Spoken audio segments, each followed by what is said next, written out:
মৃত ব্যক্তির পক্ষ থেকে কোরবানি করা যায় কিনা? যদি করা যায় তাহলে ওই মৃত ব্যক্তির কবরে সওয়াব পৌঁছাবে কিনা?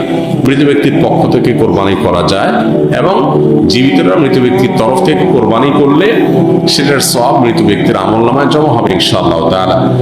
মৃত ব্যক্তির পক্ষ থেকে কোরবানি যে করা যায় এর বহু দলিল রয়েছে, বহু প্রমাণ রয়েছে। আলী রাদিয়াল্লাহু তাআলা আনহুর মধ্যে এটি তার আমল দ্বারা প্রমাণিত যে তিনি মৃত ব্যক্তির তরফ থেকে কোরবানি করেছেন। সাহাবীরা অনেকেই করেছেন। নবী করিম সাল্লাল্লাহু আলাইহি সাল্লাম তার তরফ থেকে করার পাশাপাশি ইব্রাহিম আলাইহিস সালাম এবং পরবর্তী উম্মার তরফ থেকে তিনি কোরবানি করেছেন। সো যিনি নাই, অনুপস্থিত বা মৃত, এই ব্যক্তির তরফ থেকে কোরবানি করা সর্বসম্মতিক্রমে উলামায়ে কেরামতে জায়েজ। তবে হাম্বলী মাযহাব উলামায়ে কেরামের অনেকের মত হলো জীবিতদের সাথে যুক্ত করে মৃতদেরটা করা যায়, যেটা রাসূল আকরাম সাল্লাল্লাহু আলাইহি ওয়াসাল্লাম করেছেন। আর অন্যান্য উলামায়ে কেরাম, হানাফি মাযহাব উলামায়ে কেরাম সহ অন্যদের মত হলো যে এরকম কোনো শর্ত নেই, বরং আপনি জীবিত ব্যক্তির তরফ থেকে একটা নাম, একটা তরফ থেকে একটা শরীক, আবার মৃতের তরফ থেকে একটা শরীক অথবা একটা পশু আলাদা করে কোরবানি করতে পারেন, কোনো অসুবিধা নেই।